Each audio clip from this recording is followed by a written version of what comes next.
Today's project comprises of two parts. First part is we're going to create this colorful background using tissue paper. Second, we're going to draw an architecture from the resource provided. And then we're going to put it all together and paint. In this stage, it's the stage when we're creating background. What we're gonna do is take some tissue paper of variety of color, and you're going to rip this tissue paper into small pieces. Small like this. That's good enough.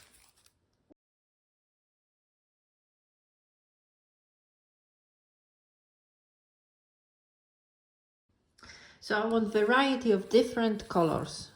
Now take a glue stick and you can put some glue stick on the paper and start putting these pieces one by one. You can put extra glue, choose different pieces, allow them to overlap, because when they overlap they change color. So you put a piece, put some more glue, put another piece and overlap them slightly so we have this variety of different colors.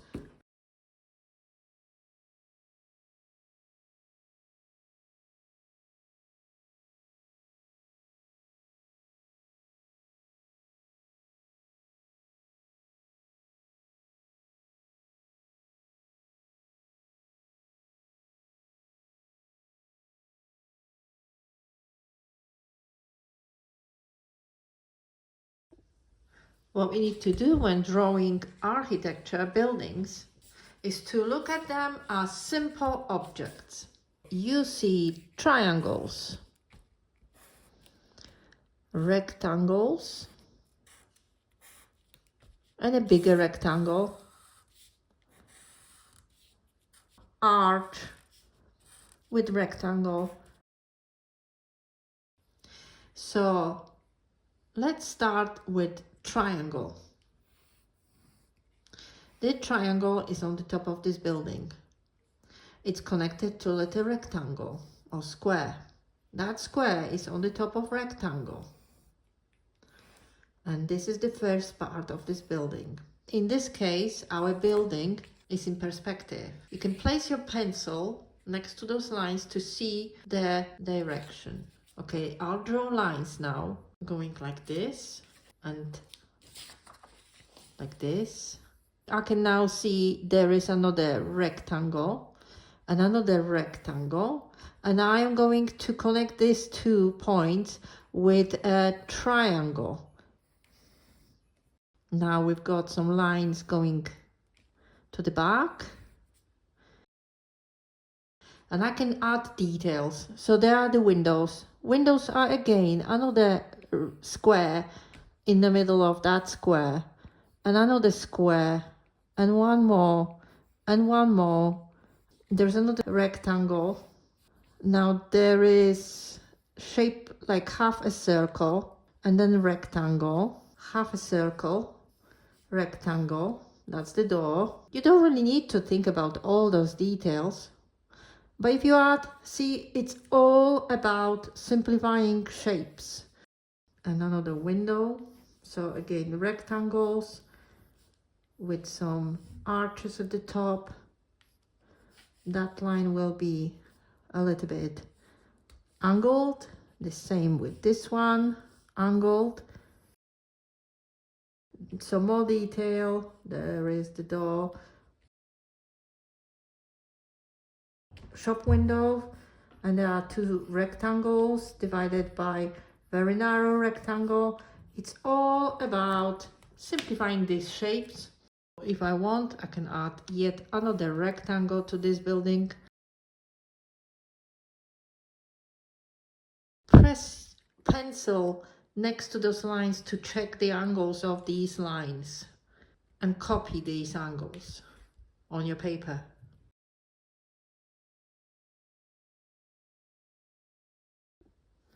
In case of something complicated like this, but I will start with sketching the overall shape. I wanted this to take this much space. Now at the top there is a triangle on the top of the rectangle. This triangle stands on yet another rectangle, and this rectangle is connected to very narrow rectangles, and this rectangle is now connected with two more rectangles.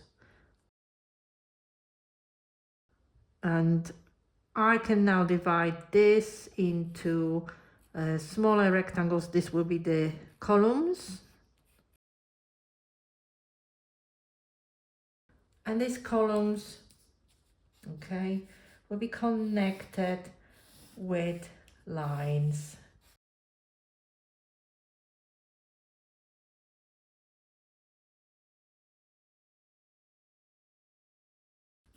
And you can add now more details. So now you've got the bricks here.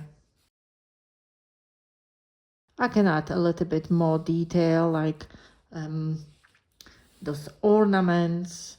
So these ornaments can be just suggested. The windows in there.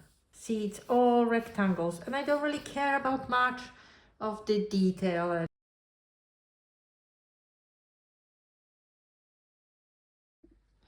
So now we can cut that shape.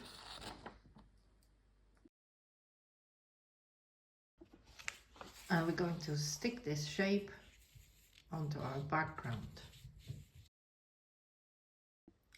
Now we're going to paint. I've got few dark colors on my palette and some bright colors and white. The way you hold your brush is something like this. I usually hold it in the middle. Put the brush in water. Now dip it in paint. See, water makes it transparent. But what we want to do is we want to use the tip, that end of this brush, hence we're holding it vertically. And using just the tip of the brush, you can use your pinky finger to support your hand.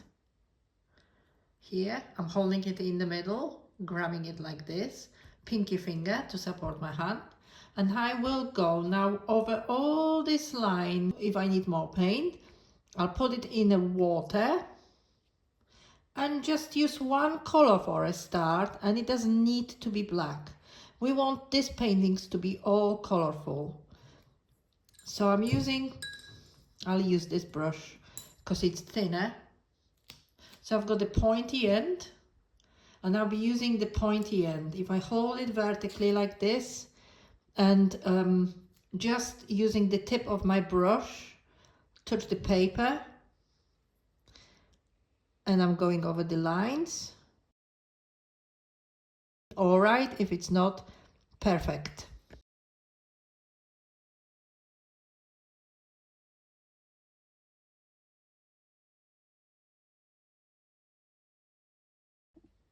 I used green, which stands out really well on my orange background. Now look at this object, and you can see that there are darker places and lighter places. It's all because of the light. The light falls from the top, illuminates the top bits, but everything what's in there, in between these columns, is in the shadow.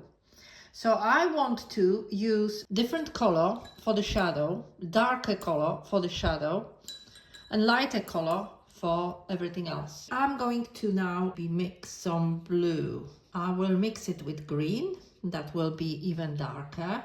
So I'll take a little bit of blue, a little bit of green, and then I get another color. If I added some orange to this, it will become like a greenish brown. Now paint all these shadowy bits. So in between columns.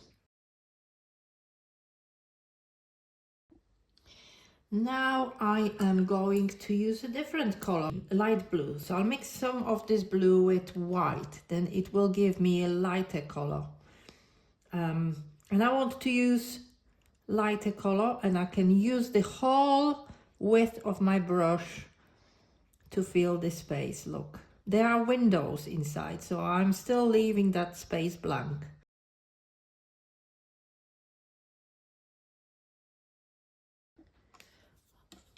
And I'm going to add yet a variety of other colors. Maybe now I'll add some yellow to fill the windows. Yeah, it's very nice and light color. And that yellow still mixes with the blue, becomes green. Now I can use some orange to paint the rest of this building, like that columns. Maybe I want these columns to be lighter than what I've got there, so I will mix it orange with yellow. Orange and yellow mixes into nice yellowish orange. And then I'm just painting the rest of this building. Here I've got bricks, so I can paint them with orange, each brick separately.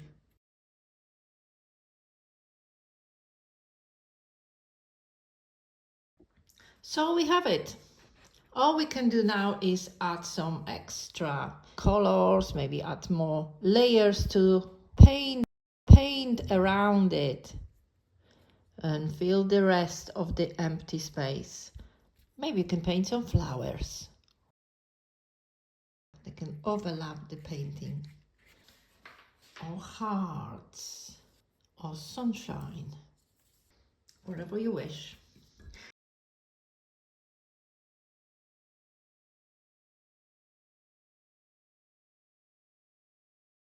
And the last thing what you can do is cut that